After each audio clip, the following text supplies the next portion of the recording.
غزوہ احد کے موقع پر جب یہ خبر پھیل جاتی ہے کہ حضور علیہ السلام کا انتقال ہو گیا، حضور شہید کر دیے گئے، تو مدینہ المنورہ میں ایک کوہرام مچ گیا، حتیٰ کہ عورتیں بے چین ہو گئیں، مضطرب ہو گئیں۔ تو ایک انصاری خاتون میدان احد کی طرف بھاگی، اس کا بھائی بھی جنگ میں شریک تھا، اس کا شوہر بھی شریک تھا، اس کا بیٹا بھی شریک تھا جنگ میں، اور اس کا والد بھی شریک تھا۔ یہ چاروں رشتے ہوتے ہیں، تو یہ چاروں کے چاروں شریک تھے اس جنگ میں۔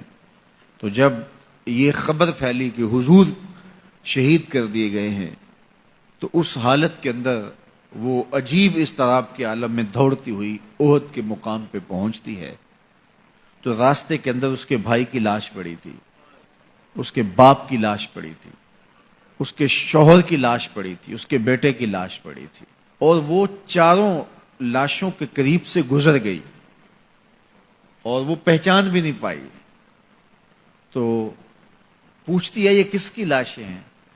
تو کہا کہ یہ تیرے بھائی کی لاش ہے، یہ تیرے باپ کی میت ہے، یہ تیرے شوہر کا لاشا پڑا ہے، یہ زخموں سے چور زندگی کی بازی ہار کے شہادت کا دولہا بن کے تیرا بیٹا لیٹا ہوا ہے۔ تو وہ کہنے لگی کہ مجھے یہ بتاؤ میرے حضور کیسے ہیں، مجھے یہ بتاؤ میرے حضور کیسے ہیں۔ تو لوگوں نے کہا کہ حضور خیریت سے ہیں۔ تو کہا مجھے چین نہیں آئے گا جب تک حضور علیہ الصلوۃ والسلام کو دیکھ نہیں لیتی۔ پھر اس خاتون کو جس کے 4 عزیز رشتے بچھڑ گئے تھے، اور بھائی نے، بیٹے نے، اور شوہر اور باپ نے شہادت کا جام نوش کیا تھا، پورا گھر کا گھر آج احد کے میدان میں بچھا ہوا ہے، تو کہا مجھے حضور تک لے جاؤ۔ تو آقا کریم علیہ الصلوۃ والسلام کے پاس جب اسے لے جایا گیا تو اس نے حضور کا دامن پکڑ لیا اور کہا کہ ہر مصیبت ہے چا جب آپ جو ہیں، جب آپ سلامت ہیں تو کوئی دکھ ہی نہیں ہے۔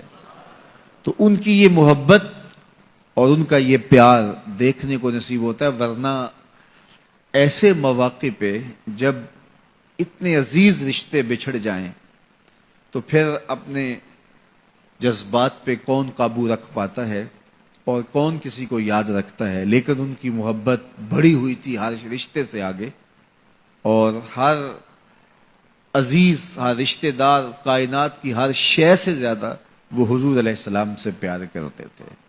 نہ انہیں مال کی غرض تھی۔ حضور حکم کرتے ہیں تو ابو بکر صدیق رضی اللہ تعالیٰ عنہ سارا مال حضور کے قدموں میں ڈھیر کر دیتے ہیں، اولادیں حضور کے راہوں میں، حضور کے رستوں میں قربان کر دیتے ہیں، اور ہر دکھ جھیل کر کے بھی حضور علیہ الصلوۃ والسلام کی خیریت انہیں مطلوب ہے۔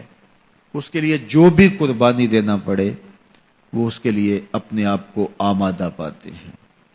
تو یہ میرے حضور علیہ السلام کا پیار تھا، یہ حضور کی محبت تھی جو جیتے جاگتے انسانوں کے سینوں کے اندر موجود تھی۔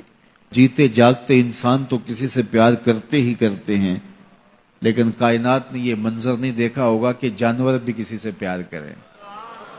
حضور علیہ الصلوۃ والسلام کے گھر میں ایک پرندہ تھا۔ امام احمد بن حنبل نے اپنی مسند میں لکھا ہے کہ حضور جب گھر پہ ہوتے تو ایک کونے میں بیٹھ کے حضور کو تکتا رہتا، اور جب حضور گھر سے باہر تشریف لے جاتے تو مضطرب ہو جاتا، کبھی چھت پہ، کبھی دیوار پہ، کبھی کسی گوشے میں، کبھی کسی گوشے میں۔ جب حضور دوبارہ گھر تشریف لاتے تو سکون سے ایک کونے میں بیٹھ کے حضور کو دیکھتا رہتا، اس کے دکھی دل کو قرار آ جاتا۔